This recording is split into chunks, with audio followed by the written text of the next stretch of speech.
क्या मार्केट यहां से ऑल टाइम हाई पे जाने वाला है या फिर एक मेजर क्रैश हमारा वेट कर रहा है?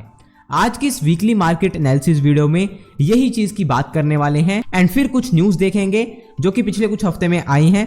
तो चलिए जल्दी से शुरू करते हैं। अब ये जो वीक था, बेसिकली मैंने वीडियो जो है वो संडे को अपलोड करी थी, बट जो वीडियो शूट थी वो फ्राइडे को ही हो चुकी थी, तो इसलिए जो हिंडनबर्ग वाली न्यूज थी वो उस वीडियो में कवर नहीं थी। बट स्टिल मैंने टेलीग्राम पे अपडेट कर दिया था कि चाहे वो न्यूज आई है, चाहे उन्होंने जिन मर्जी पे एलिगेशन लगाए हैं, जो मर्जी करा है, मैं जो वीडियो में शेयर करके गया हूं, जो एनालिसिस मैं आपके साथ शेयर करके गया हूं आने वाले हफ्ते के लिए या कुछ दिनों के लिए, उस पे मैं अभी भी कायम हूं और वो मेरा न्यूज की वजह से चेंज नहीं हुआ है। रीजन सिर्फ एक है कि मैं जब भी मार्केट को देखता हूं, चार्ट्स को देखता हूं, तो मैं न्यूज को पहले नहीं रखता हूं, मैं चार्ट्स को पहले रखता हूं। और किसी भी न्यूज की वजह से मेरा एनालिसिस या मेरा चार्ट को देखने का जो नजरिया है वो चेंज नहीं होता है। सो लास्ट वीक की जो कैंडल है कुछ इस तरीके की कैंडल बनी थी जिसमें हमने नीचे से काफी अच्छी खासी रिकवरी दिखाई थी। और इस हफ्ते हमारी यही बात हुई थी कि मुझे कोई भी नेगेटिविटी नहीं दिख रही है, कोई क्रैश नहीं दिख रहा है। हालांकि लास्ट वीकेंड पे लोग बहुत डरे हुए थे, लोगों को लग रहा था कि भाई पता नहीं इस बार हिंडनबर्ग क्या करेगा क्या नहीं करेगा, और मंडे को तो हमारी मार्केट में गैप डाउन होगा, ब्लड बाथ होगा, ये होगा वो होगा।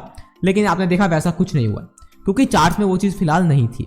अभी वीकली कैंडल तो इस बार ठीक बनी है, लेकिन एक बार डेली चार्ट पे चलते हैं, समझने की कोशिश करते हैं कि लास्ट वीक में हम क्या बात करके गए थे। सो बेसिकली लास्ट हम यहाँ पे आए थे, मतलब 9 अगस्त को ये क्लोजिंग हमारी हुई थी। उसके बाद ये 3 और एक 4 कैंडल्स बनी है क्योंकि ये लास्ट वीक जो था वो छोटा हफ्ता था, एक छुट्टी थी बीच में। अब यही हमारी बात हुई थी कि अगर इस आने वाले हफ्ते में मार्केट 50 की और 20 की एवरेज के बीच में संभल जाती है, ठीक है, नीचे जाने को हम दोबारा इन लेवल्स तक जा सकते हैं, 24,000 तक जा सकते हैं, ये हमारी बात हुई थी। लेकिन इस हफ्ते मार्केट को इन दो एवरेजेस के बीच में संभलना है। अगर मार्केट ये संभलने में कामयाब रहती है तो मतलब मार्केट ने बहुत अच्छा काम किया, और आप देखो वैसा ही हुआ है। अभी हमारी 2 लाइंस लगी हुई हैं, एक ये लाइन जो है 24,423 की, इसको हटाते हैं फिलहाल के लिए। सबसे इंपॉर्टेंट जो हमारी नीचे की एक लाइन लगी हुई है 23,600 वाली, इसको लगा रहने देते हैं अभी के लिए। बट ये लगाने के साथ में मैंने उसी दिन आपको बोल दिया था कि यहां तक मार्केट के जाने की जो संभावना है वो सिर्फ 5% की है, और आज की डेट में भी वो संभावना सिर्फ 3 से 4% की ही है, मतलब वो संभावना कम ही हुई है, ज्यादा नहीं हुई है। तो इसलिए इस लाइन को हम लगा रहने देते हैं चार्ट पे, बट अपने दिमाग में नहीं रखना है ज्यादा, क्योंकि फिलहाल इस लेवल के आने की संभावना बहुत कम है। सो अभी एक बार आवरली चार्ट के ऊपर हम आ गए हैं। डेली चार्ट पे जो हमने मेन चीजें देखनी थी वो हमने देख ली हैं। जिस तरीके से हम लास्ट वीक बात करके गए थे मोटा मोटी सारा वैसा ही काम हुआ है, तो ज्यादा ओवर एनालाइज करने की जरूरत नहीं है।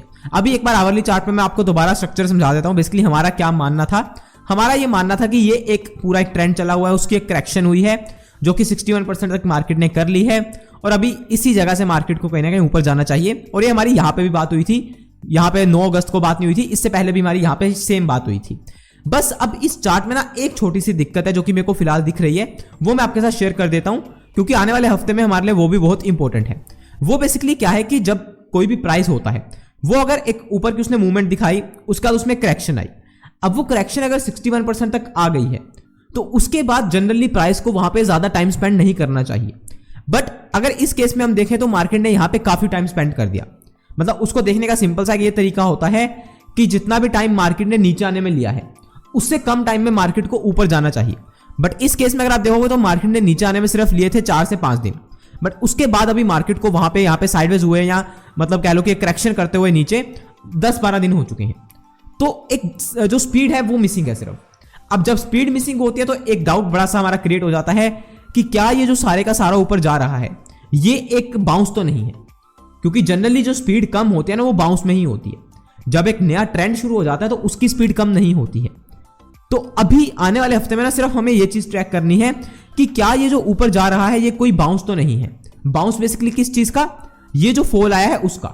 तो उसको देखने का क्या तरीका होता है, एक बार रिट्रेसमेंट लगाओ, यहां से लेकर नीचे लो तक रिट्रेसमेंट लगाओ। जो भी मेजर लेवल्स आ रहे हैं, मेजर लेवल्स का मतलब होता है सबसे इंपॉर्टेंट होता है 50% और 61% के बीच का जोन, क्योंकि अगर वो बाउंस है तो जनरली 61% से ऊपर नहीं जाता है।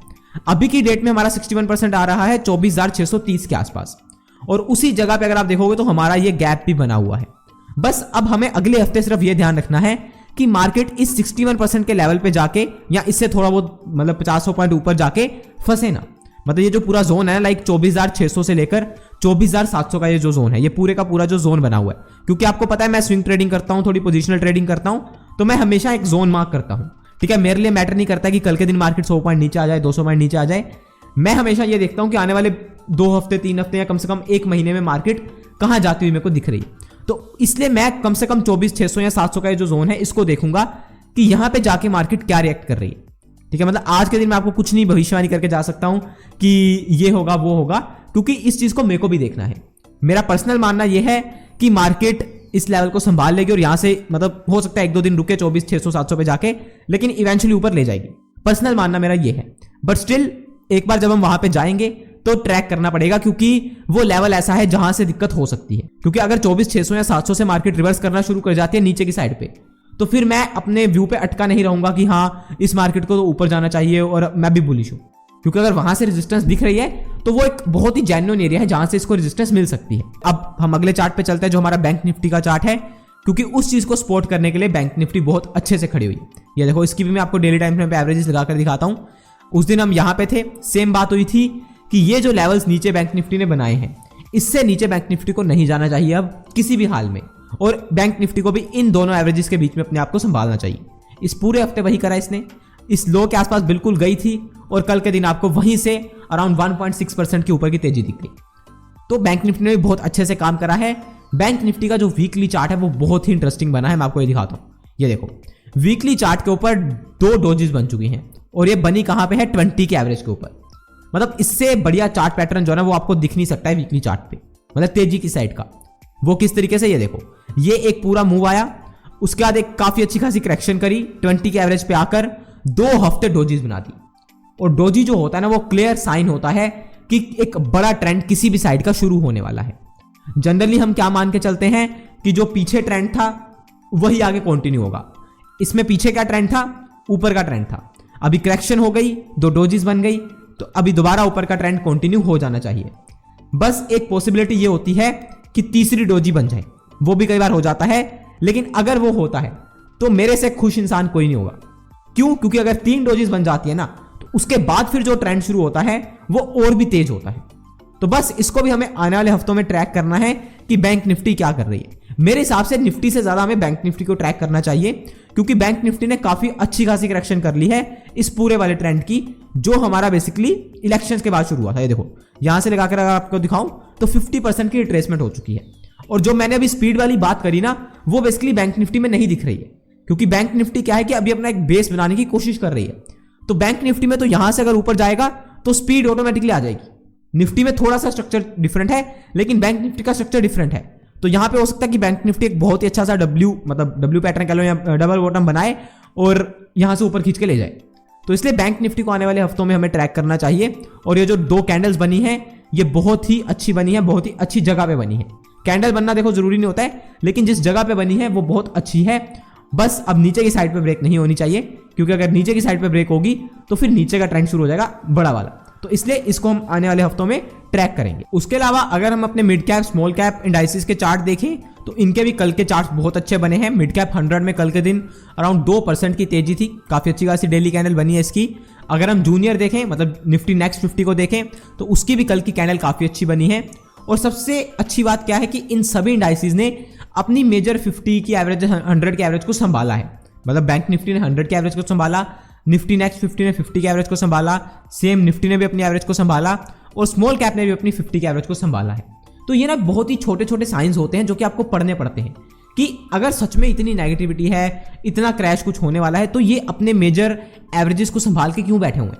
स्मॉल कैप 250 को अगर आप देखो तो कल के दिन 20 के एवरेज के ऊपर क्लोजिंग देकर गया है। तो 20 की एवरेज जो ना सबसे छोटी एवरेज मानी जाती है डेली टाइम फ्रेम पे, मतलब जिससे आपको पता चलता है कि इस पर्टिकुलर प्राइस में मोमेंटम है या नहीं है। तो अगर प्राइस उसके भी ऊपर क्लोज करके जा रहा है तो फिर नेगेटिविटी कहां पे है। उसके अलावा एक बार हम अपना देख लेते हैं जो हम सेक्टोरल इंडेक्स की बात करके जा रहे हैं पिछली 2 वीडियो से, that is Nifty IT. Clearly हमने बात करी थी इसकी, वीकली चार्ट आपको दिखाता हूं। ये देखो, इस कैंडल पे हम बात करके गए थे सबसे पहली बार, और मैंने आपको यही बताया था कि अगले हफ्ते इसमें कोई नेगेटिव कैंडल नहीं बनने वाली है मेरे हिसाब से। या तो एक डोजी बनाकर जाएगा या फिर अच्छी खासी मतलब नॉर्मल सी कैंडल बना के चला जाएगा ये, लेकिन रेड कैंडल नहीं बनने वाली है। अगले हफ्ते आपने देखा वैसा ही हुआ। अब लास्ट वीक हम आकर क्या बात करके गए थे ये भी आप चेक कर लेना वीडियो में, और इस हफ्ते 4.5% से ऊपर की तेजी थी इसमें। इतने सारे हमारे सेक्टोरल इंडाइसिस हैं हमारी मार्केट में, चाहे वो मतलब एफएमसीजी है, फार्मा है, आईटी है, मेटल है, और भी पीएसयू बैंक्स हैं, बहुत सारे हैं। लेकिन हम अपनी वीडियो में सिर्फ आईटी की डिस्कशन करके गए थे। क्यों? क्योंकि इसका चार्ट कुछ दिखा रहा था। मैं आपको दोबारा बता रहा हूं कि मैं कभी भी वीडियोस में आकर आपको ये नहीं बोलूंगा कि इस स्टॉक को बाय कर लो, ये कंपनी में इन्वेस्ट कर दो, या ये कॉल ले लो, ये पुट ले लो, ये फ्यूचर का ट्रेड ले लो। मैं हमेशा आकर एनालिसिस करूंगा और जो भी मैं एनालिसिस करूंगा वो बहुत ज्यादा कन्विक्शन वाला होता है मेरा। मैं ऐसे कुछ भी यहाँ पे आकर शेयर नहीं करता हूँ, कहीं पे भी नहीं शेयर करता। मतलब ना तो अपने टेलीग्राम पे शेयर करता हूँ, ना मैं अपनी लाइव स्ट्रीम में शेयर करता हूँ, ना मैं अपनी वीडियोस में शेयर करता हूँ। तो अगर मैं किसी चीज की बात कर रहा हूँ उसके पीछे कारण है। अब मैं डायरेक्टली नहीं बोलूंगा कि भाई इसको खरीद लो, इसको बेच दो। मैं सिर्फ एनालिसिस ही करूंगा। अब उसमें क्या रीड करना है, क्या नहीं करना है, क्या अपना दिमाग लगाना है और कैसे उसको देखना है, वो सब कुछ आपके ऊपर है। ठीक है, तो उसको अपना रीड करना सीखो, उसको समझना देखो। अब मैंने आईटी इंडेक्स की बात करी है तो आपका ये फर्ज बनता है कि आप जाकर उसके स्टॉक्स को देखो, जो जो आईटी इंडेक्स के अंदर स्टॉक्स हैं उनको देखो, उनके चार्ट को देखो और समझने की कोशिश करो कि किसमें क्या सेटअप बन रहा है। ठीक है, तो ये अच्छे खासे से निकल गया आईटी इंडेक्स और ठीक है, फिलहाल कोई इसमें दिक्कत नहीं है, बढ़िया चल रहा है ये। आज एक दूसरे इंडेक्स की बात करना चाहेंगे, वो बेसिकली हमारा है निफ्टी मेटल। अब इसमें बेसिकली क्या है, इसकी करेक्शन थोड़ी डिफरेंट चल रही है। मतलब मार्च 2024 से इसमें एक मूव शुरू हुआ था और 2024 मई के आसपास, मतलब इलेक्शन से पहले ही ये गिरने शुरू हो गए थे मेटल के स्टॉक्स। अब उसमें हुआ क्या है कि इस पूरे ट्रेंड की अगर आप लगाकर देखोगे तो रिट्रेसमेंट अगर आप देखते हो तो इलेक्शन डे वाले दिन 61% की हो गई थी और अभी आज से 1-2 दिन पहले मार्केट ऑलमोस्ट उन लोस को टेस्ट करने आ चुकी थी। दूसरा, अगर मैं आपको दिखाऊं, ये देखो डेली चार्ट के ऊपर अगर आप देखोगे तो आरएसए में एक डाइवर्जेंस से बनने शुरू हुए। मतलब हालांकि उतने अभी स्ट्रॉन्ग डाइवर्जेंस नहीं है डेली पे, बट स्टिल डाइवर्जेंस कहने के आपको दिख रहे हैं। आवरली चार्ट के ऊपर अगर आप देखोगे तो लाइक लास्ट 1-2 दिन पहले जो है वो इस इंडेक्स ने एक यहां पे पैनिक लगाने की कोशिश करी है। वो पैनिक बेसिकली किस तरीके से लगा है, देखो यहां पे एक साइडवेज खड़ा हुआ था, एकदम से नीचे की साइड पे ब्रेक किया। अब जो भी लोग पैटर्न्स को देखकर सिर्फ ट्रेड करते हैं या सिर्फ बाकी पूरा स्ट्रक्चर नहीं देखते हैं, उनके लिए बेसिकली क्या था या अभी भी है कि ये एक ट्रेंड लाइन बना लो या कोई भी पैटर्न बना लो या फिर एक सपोर्ट बना लो कि ये एक ब्रेकडाउन हुई और अब यहां से इसमें फर्दर करेक्शन आई। लेकिन इस प्राइस ने काइंड ऑफ एक इसको फेक ब्रेकडाउन कहकर, मतलब मान लो फेक ब्रेकडाउन सा किया और एकदम से रिवर्स करने की कोशिश करी है।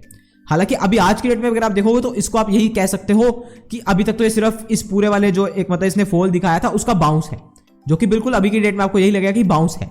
लेकिन जिस तरीके से मैंने कल के दिन मेटल स्टॉक्स का बिहेवियर देखा है या जो मैंने काम होता हुआ देखा है, तो काफी चांसेस है कि मेटल इंडेक्स आने वाले कुछ दिनों में अपना एक एरिया ऐसा बना सकता है कि जहां से फिर वो अपने ऊपर की जर्नी शुरू कर दे। वो एरिया वही बात है जो आपने रिट्रेसमेंट देखी उसके आसपास भी बन सकता है, या ऐसा भी हो सकता है कि कल के दिन या 1-2 दिन पहले वो बन गया हो। वो रिट्रेसमेंट बेसिकली आ रही है 8570 के आसपास, मतलब इस लो के आसपास हम एक लाइन लगाते हैं ये, ठीक है, ऑलमोस्ट ये जगह पे। उसी के आसपास अगर आप देखोगे तो डेली टाइम फ्रेम पे 200 की एवरेज भी आ रही है।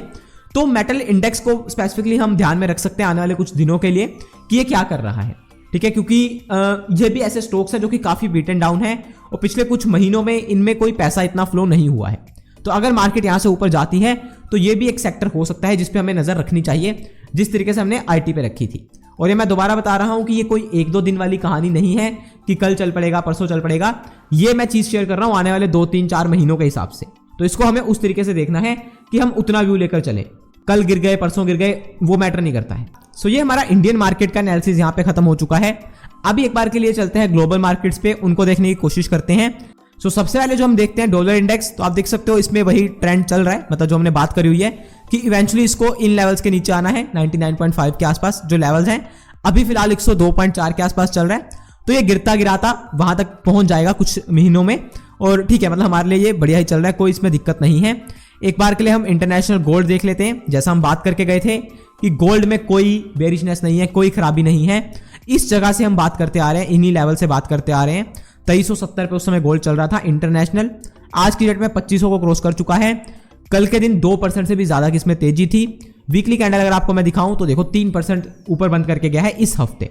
और यहीं पे अगर हम अपना इंडियन गोल्ड देख लें, क्योंकि उसमें जब वो कुछ हमारा न्यूज वाला फैक्टर था जिस वजह से वो पहले गिरा था, लेकिन इवेंचुअली वो भी रिकवर कर रहा है। काफी अच्छी खासी वीकली कैंडल बनी है और ठीक चल रहा है, ये भी ऊपर चल रहा है, कोई दिक्कत नहीं है।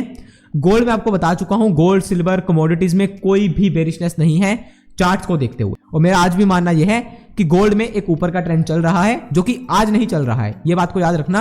वो यहां से चल रहा है, मतलब इस जगह से, जब 50,000 के आसपास गोल्ड था और हम तब भी बात करते थे लाइव स्ट्रीम्स के थ्रू, तब करते थे हालांकि, लेकिन उस समय से हम गोल्ड के ऊपर बुलिश हैं और आज 70,000 से ऊपर हो चुका है गोल्ड। और अगर हम ठीक रहे तो मेरे हिसाब से 90,000 या 1 लाख भी हम देखेंगे गोल्ड को अपनी इंडियन करेंसी में।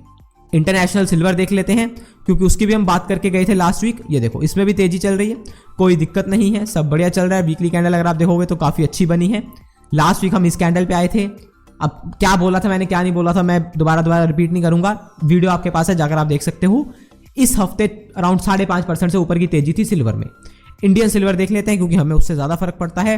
ये देखो, इसने भी संभाल लिया। इस हफ्ते कैंडल देखो इसकी, वीकली टाइम फ्रेम पे इसको आप बुलिश एंगल्फिंग या मारूबोजू कैंडल नाम दे सकते हो। काफ़ी अच्छी कैंडल बनी है। और डेली टाइम फ्रेम पे सबसे अच्छी बात कि इसने जिस लेवल पे संभाला है वो लेवल बहुत अच्छा है, दैट इज 200 की एवरेज। हम बात भी उस दिन करके गए थे कि ये पूरी इसकी रिट्रेसमेंट हो रखी है 61% की, और ये ऐसा लेवल है जो कि इसको संभाल लेना चाहिए और यहाँ से नहीं गिरना चाहिए। उस दिन ये थी अराउंड वही 79-80,000 के आसपास थी, अब ये 83,000 हो चुकी है। तो ठीक है, सिल्वर अच्छा है, कोई दिक्कत नहीं है। सिल्वर को इन हाइस के ऊपर मेरे हिसाब से बहुत जाना है अभी, और इसके ऊपर की जर्नी बची हुई है, जो भी स्ट्रक्चर सारे इसके बने हुए हैं उसके बेस पे। उसके अलावा एक बार हम यूएस की मार्केट्स देख लेते हैं, क्योंकि उनको भी हम हर बार ट्रैक करते आ रहे हैं। ये देखो, कोई दिक्कत नहीं है, कोई परेशानी नहीं है, डाउ जोन्स पूरा अच्छे से चल रहा है ऊपर की साइड पे। इस हफ्ते अराउंड 3% ऊपर था डाउ जोन्स, और मतलब वही बात है कि जब पूरी दुनिया बेरिश थी, हर जगह पे बेरिशनेस चल रही थी इस जगह पे, उस समय भी मैंने जो वो इसी वीडियो में आपको बताया था कि भाई इनके चार्ट्स में भी कोई प्रॉब्लम नहीं है, डाउ जोन्स का चार्ट अच्छा है। और आप देखो दोबारा अपने ऑल टाइम हाई को अप्रोच कर रहा है। नैस्डैक का चार्ट अगर आप देखोगे सेम वही पूरे अच्छे तरीके से रिकवर हो रहा है। वीकली कैंडल्स देखोगे, इस कैंडल पे भी बात हुई थी, आज की कैंडल पे भी बात हो रही है, सब ठीक है। बस एक चीज का ध्यान हमें रखना है कि हम यूएस के चार्ट्स को सिर्फ इसलिए देख रहे हैं कि हमें ओवरऑल एक ट्रेंड पता चलता रहे कि इनमें कोई खराबी नहीं है, मतलब फिलहाल के लिए। ऐसा नहीं कि इनके चार्ट्स बहुत अच्छे हैं और मैं इन पे बहुत बुलिश हूं। लॉन्गर टर्म में जब आप देखोगे अगले 3 साल, 5 साल या 10 साल में, तो मैं यूएस को लेकर 1% भी बुलिश नहीं। मतलब यूएस के जैसे भी चार्ट्स बने हुए हैं, जो भी स्ट्रक्चर्स हैं, वो बिल्कुल घटिया स्ट्रक्चर्स हैं। लेकिन अभी फिलहाल के लिए तो कोई दिक्कत नहीं है ना, मतलब बिल्कुल अगले 2 महीने या 3 महीने के हिसाब से। तो जब दिक्कत आएगी तब देखेंगे। अभी के लिए इनके चार्ट्स ठीक लग रहे हैं, तो अभी के लिए उस चीज को देखते हैं। सो ये हमारा यूएस का हो गया। हालांकि S&P भी है, रसल भी है, लेकिन अभी फिलहाल उनको देखने की जरूरत नहीं है। ओवरऑल हमें सिर्फ इतना देखना है कि ग्लोबल मार्केट्स में स्टेबिलिटी है। और निकाई में भी आप देखो, लास्ट वीक हम क्या बात करके गए थे कि निकाई में जो भी हो गया ना, वो ऐसी चीज है कि भाई जो हो गया ठीक है, इस पे मिट्टी डालो। मतलब मैं एक पंजाबी में थोड़ी यूज करके गया था कि मिट्टी पाओ और आगे बढ़ो। तो वही चीज हुई है कि मिट्टी डाली गई है और आगे बढ़ा गया है। तो ये जो भी फॉल था ऑलमोस्ट अब उसका 50 to 61% रिकवर हो चुका है। और इंटरेस्टिंगली इसने भी जो अपनी 200 के एवरेज को क्लेम कर लिया डेली टाइम फ्रेम पे। और हालांकि अब क्या है कि नीचे से इसमें भी काफी रिकवरी आ चुकी है। मतलब अगर आप यहां से देखोगे, बिल्कुल लो से देखोगे, तो ऑलमोस्ट 22% ऊपर आ चुका है। और कितने दिन में? सिर्फ 10 दिन के अंदर। मतलब ट्रेडिंग डेज में देखोगे तो हार्डली 10 दिन है, तो अब 22% ऊपर आ चुका है। तो थोड़ा बहुत यहाँ पे रुक सकता है, उसमें कोई दिक्कत नहीं है। हालांकि फॉल भी उतना ही बड़ा ऊपर से हो रखा था, बट ठीक है, मतलब कोई इतना जिसको हाई तोबा इसमें नहीं हुई है। जो चीज फिलहाल हम सोच रहे थे वैसा इसमें भी हुआ है, और ठीक है। मतलब हमें सिर्फ साइंस लेना है कि क्या क्या चल रहा है। और यूएस का विक्स देखो तो वो भी अब जमीन में जाने की पूरी तैयारी कर रहा है। अराउंड 15 के आसपास आ चुका है, और 65 के आसपास इसने हाई लगाया था आज से, मतलब जस्ट अराउंड 10 दिन पहले। और अभी 14 के आसपास, 15 के आसपास है। वही बात है, अब इस जगह पे जब आपको कोई इंसान बोल रहा हो कि कोई दिक्कत नहीं है, तो मतलब थोड़ा तो उसका दिमाग खिसका हुआ है ना। तो शायद मैंने बोला था आपको कि भाई कोई दिक्कत नहीं है फिलहाल के लिए, और कुछ ज़्यादा डरने वाली बात नहीं है। सो इसके बाद अभी हम क्रिप्टो करेंसीज को देख लेते हैं। सिर्फ ऊपर ऊपर से हमें देखना है बेसिकली। सो वो आपको दिख रहा है कि इसमें भी कुछ नहीं दिख रहा है, कोई क्रैश नहीं दिख रहा है, कोई इसमें बेरिशनेस नहीं है, और कोई ऐसा भी नहीं दिख रहा है कि भाई रिसेशन आने वाला है। क्योंकि जो लास्ट 1-2 हफ्ते पहले रिसेशन की खबरें उड़ी थी, उसमें सबसे बड़ा इफेक्ट जो बेसिकली बिटकॉइन को ही होना चाहिए था। क्योंकि रिसेशन अगर आएगा तो जो रिस्की पैसा है, जो पैसा रिस्की एसेट्स में लगा हुआ, वो निकलेगा। क्योंकि रिसेशन आएगा इसका मतलब जॉब्स खत्म होंगी, सब कुछ खत्म होगा, धंधा कम होगा। तो जिसने पैसा लगा रखा है ऐसे रिस्की एसेट में, सबसे पहले वो निकालने की कोशिश करेगा। तो वो तो निकला है नहीं, तो इसका मतलब रिसेशन नहीं आने वाला है, क्योंकि उस स्मार्ट मनी को पता है। सो जो भी चार्ट्स अभी हमने देखने थे, मोटा मोटी सब चार्ट्स हमने देख लिए हैं। काफी चीजों की हमने डिटेल में डिस्कशन कर ली है। हालांकि लास्ट वीक जो हम बात करके गए थे, ऑलमोस्ट हर चीज इस बार वैसे ही हुई है, तो ज्यादा कुछ डिटेल में डिस्कशन करने वाला था नहीं। अभी हम अपने अपने अगले सेक्शन पे चलते हैं, दैट इज हमारा जो न्यूज वाला सेक्शन है। अभी सबसे पहले हमारी इंडिया से रिलेटेड जो खबर है वो एक इंपॉर्टेंट आई है कि जम्मू एंड कश्मीर और हरियाणा के जो इलेक्शंस हैं वो अनाउंस हो चुके हैं। 4 अक्टूबर को रिजल्ट्स आने वाले हैं, और सितंबर के मिड के आसपास जो है इलेक्शन शुरू हो जाएंगे। आई गेस 18th के आसपास पोलिंग शुरू होने वाली है, 18 सितंबर। आज 18 अगस्त है, मतलब 1 महीना रह चुका है। अब आप सोच सकते हो कि ये न्यूज़ क्यों दिखा रहे हो आप हमें, लेकिन आपको पता है कि आज से 2-3 महीने पहले जो भी हुआ, सारा इलेक्शन के रिजल्ट आए, और उस वजह से हमने अपनी मार्केट्स में फॉल देखा एकदम से। और कहीं ना कहीं वो एक अपसेट था, मतलब हमारे लिए, सबके लिए भी अपसेट था और मार्केट्स के लिए भी वो अपसेट था, क्योंकि किसी ने सोचा नहीं था कि ऐसा रिजल्ट आएगा। तो अब उसके बाद मार्केट तो ऊपर आ चुकी है और मार्केट हो सकता है ये सोच के ऊपर आ गई हो कि ठीक है, गवर्नमेंट तो इन्हीं की बनी है ना, तो कोई दिक्कत नहीं है। लेकिन एक जो डर है ना मार्केट के दिमाग में या सबके दिमाग में, वो अभी भी ये है कि क्या इस गवर्नमेंट को लेकर लोगों का कोई माइंडसेट या कोई नजरिया तो नहीं चेंज हो गया है, या फिर लोगों के अंदर कोई एक गुस्सा तो नहीं बैठ गया इस पर्टिकुलर गवर्नमेंट को लेकर। तो वो हम लोगों के अंदर भी डर है और मार्केट के पार्टिसिपेंट्स के अंदर भी डर है और सबके अंदर डर है। तो ये जो अभी आने वाले इलेक्शंस है ना कहीं ये उस चीज को क्लियर करने में हेल्प करेंगे। ऐसे तो क्या ना, देखो जो स्टेट्स के इलेक्शन होते हैं वो जनरली मार्केट को इतना इफेक्ट नहीं करते हैं, लेकिन ये वाले जो इलेक्शंस हैं ये थोड़े से मार्केट भी मेरे हिसाब से क्लोजली वॉच करेगी और हमें भी करने चाहिए कि हमें पता चले कि जो उस पर्टिकुलर इलेक्शन में हुआ था क्या वो लोगों का सच में गुस्सा था या फिर उस समय सच में कोई कॉन्स्पिरेसी हुई थी। मतलब कॉन्स्पिरेसी कहने का मतलब कि उस समय सच में कोई डर्टी पॉलिटिक्स खेली गई या फिर ये इतना बड़ा इन्होंने गठजोड़ किया हुआ था या जो एक अलायंस हुआ था इनका, उस वजह से करंट गवर्नमेंट को इफेक्ट हुआ।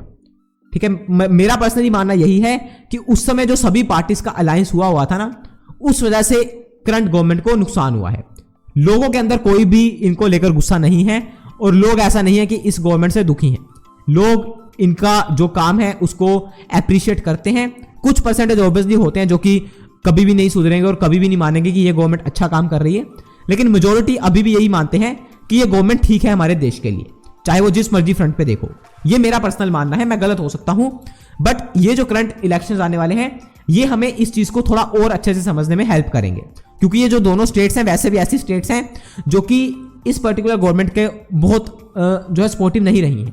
अगर आप हरियाणा को भी देखते हो वहां पे भी इनका बहुत ऐसा कुछ नहीं है कि बिल्कुल क्लीन स्वीप करते आए हैं, और J&K में तो वैसे ही इनका डिफरेंट माहौल है। तो इसलिए इन इलेक्शंस को हम भी थोड़ा क्लोजली वॉच करेंगे आने वाले समय में और मार्केट को भी देखेंगे कि इसको कैसे देखती है। बट दूसरी जो खबर है वो बेसिकली आ रही है हमारी यूएस की तरफ से। वो क्या है? Wall Street wraps up best week of the year as recession fears fade. ठीक है, ये आपने अभी चार्ट्स में भी देखा और यहां पे न्यूज में भी मैं आपको दिखा रहा हूं कि वॉल स्ट्रीट बेसिकली किसको कहते हैं, जो यूएस की मार्केट है। मतलब जैसे हमारे यहाँ पे दलाल स्ट्रीट है ना, मतलब जो BSE है जहां पे सारा एक्सचेंज बनी हुई है उसको बेसिकली दलाल स्ट्रीट कहा जाता है। तो यूएसए की जो बेसिकली एक्सचेंज है, जो स्टॉक मार्केट है, उसको वॉल स्ट्रीट कहा जाता है। तो इन्होंने कहा है कि इस पूरे साल का मतलब अराउंड 8.5 महीने हो गए इस साल को शुरू हुए हुए, तो ये जो लास्ट वीक गुजरा है ना, ये वॉल स्ट्रीट का सबसे बेस्ट वीक था इस साल का। मतलब जैसे भी आपने देखा कि जो नैस्डैक है, मतलब अमेरिका का जो इंडेक्स है, इस हफ्ते अराउंड 6% ऊपर बंद हुआ है और जो डाउ जोन्स है वो 3% ऊपर बंद हुआ है। इस पूरे साल में ना ये कभी भी नहीं हुआ है। मतलब वीकली जो क्लोजिंग है वो डाउ जोन्स की कभी भी 3% से ऊपर नहीं आई है और नैस्डैक की कभी भी 6% से ऊपर नहीं आई है। तो मतलब यही चीज है, यही मार्केट की ब्यूटी है कि 2 हफ्ते पहले अभी रिसेशन की खबरें चल रही थी कि रिसेशन आने वाला है और यूएस की मार्केट्स खत्म हो जाएंगी, तबाह हो जाएंगी, क्रैश आएगा, ये होगा वो होगा।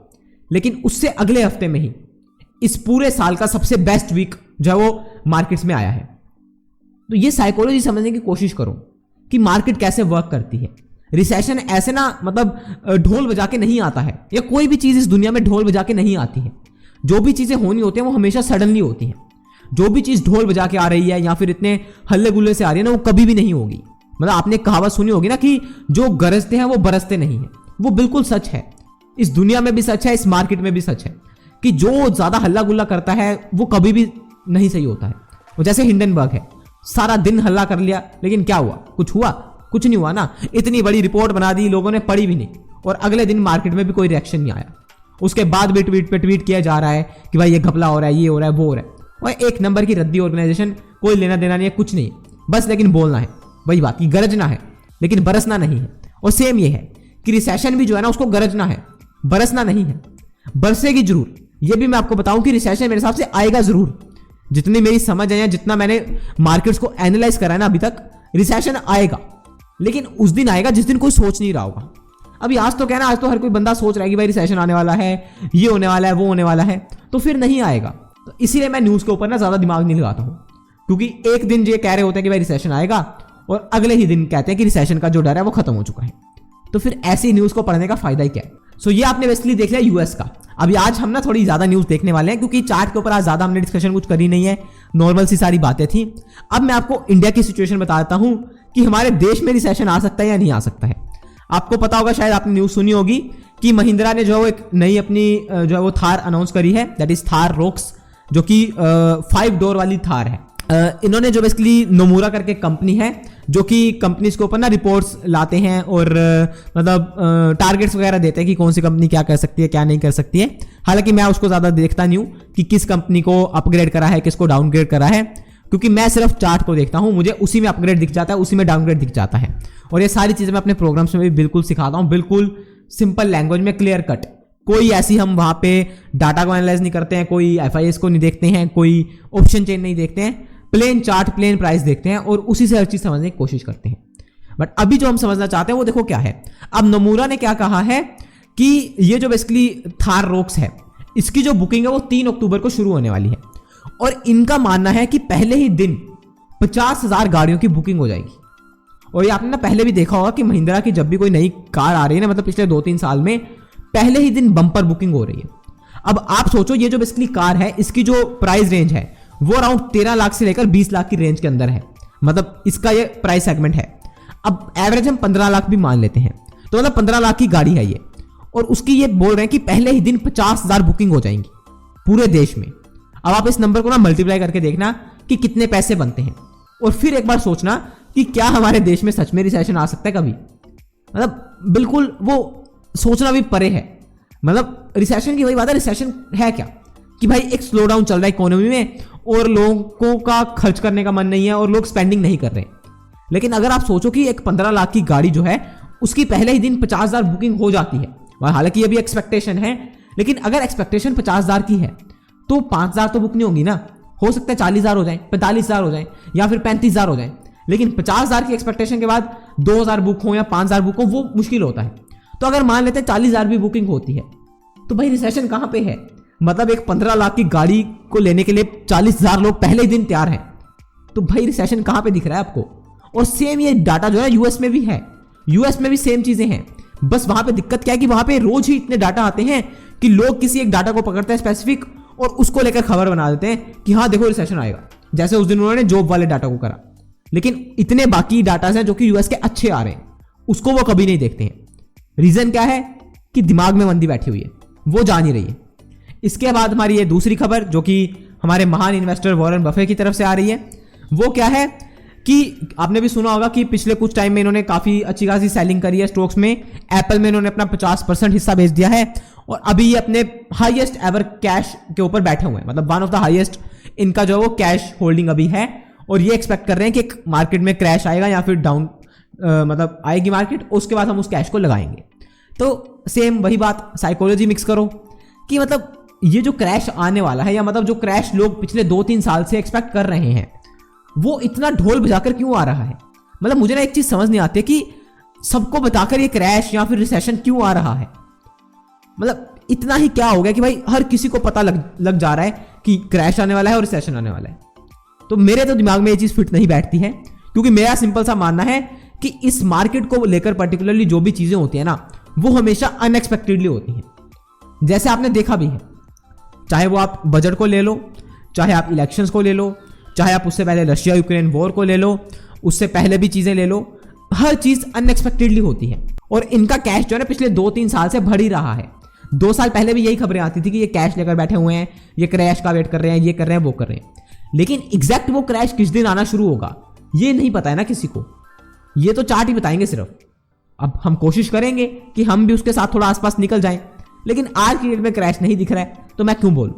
और सेम ये अगली खबर है जो कि आप देखो, ये हमारे इंडियन मार्केट को लेकर है, जो कि नवीन कुलकर्णी जी ने कही है। ये एक्सिस सिक्योरिटीज के हैं और इन्होंने कहा है कि Indian stock market valuation high, more time wise and absolute correction due. मतलब ये मैं आपको इसलिए दिखा रहा हूं कि आपको थोड़ी टोन समझ आएगी कि जो भी लोग मार्केट में काम कर रहे हैं या फिर थोड़ी समझ रखते हैं चाहे मार्केट की, उनके मन में क्या चल रहा है। मतलब मैंने ना इतनी खबरें आज पढ़ने की कोशिश करी कि शायद मेरे को कोई ऐसी न्यूज मिल जाए जो कि थोड़ी बुलिश हो, मैं जिसमें ना मार्केट को लेकर थोड़ी अच्छी बातें करी गई हूं कि मार्केट यहां से ऊपर जा सकती है, मार्केट तो 26,000 जाएगी या 27 जाएगी या फिर market all time high clear करेगी, कुछ करेगी। लेकिन मेरे को मिली नहीं। लेकिन ऐसी खबरें मेरे को बहुत मिल रही हैं जहां पे लोग चाहे बहुत वेरी साउंड नहीं कर रहे हैं लेकिन डरे डरे साउंड कर रहे हैं। अब जब आप इस चीज को इस न्यूज को रीड करोगे तो आपके दिमाग में क्या जा रहा है बेसिकली एक थोड़ा नेगेटिव या फिर एक कोशिश वाला जो है वो मतलब थॉट ही जा रहा है ना कि हाँ यार वैल्यूएशन हाई है और टाइम वाइज और एब्सोल्यूट करेक्शन एक होनी चाहिए, और जो कि एक गलत बात नहीं है। मतलब ये जो बोल रहे हैं बिल्कुल ठीक है कि मार्केट चली हुई है नीचे से और स्टॉक्स भी चले हुए हैं, सब कुछ है और वैल्यूएशन भी धीरे धीरे हाई हो चुकी है, तो मार्केट में करेक्शन आनी चाहिए। लेकिन वही बात है ना कि जब तक ये कहानियां चलती रहेंगी ना, जब तक लोग सोचते रहेंगे कि करेक्शन आनी चाहिए, तब तक वो नहीं आएगी। सबसे बड़ी दिक्कत ये है कि जिस दिन लोगों के दिमाग में से वो निकल गया ना, मतलब वो कीड़ा निकल गया करेक्शन का बाहर, करेक्शन असली उस दिन शुरू हो। मेरा पर्सनल मानना यह है कि वो अभी तक कीड़ा निकला नहीं है। अभी भी लोग हर समय यही सोचते रहते हैं कि किस दिन क्रैश आएगा, किस दिन करेक्शन आएगी और हम पैसा लगाएंगे। तो जब तक वो चीज चलती रहेगी ना, तब तक हमारी मार्केट भी ऊपर चलती रहेगी। मेरा सिंपल सा मानना सिर्फ इतना है, और मैं सिर्फ इस साइकोलॉजी पे काम करता हूं।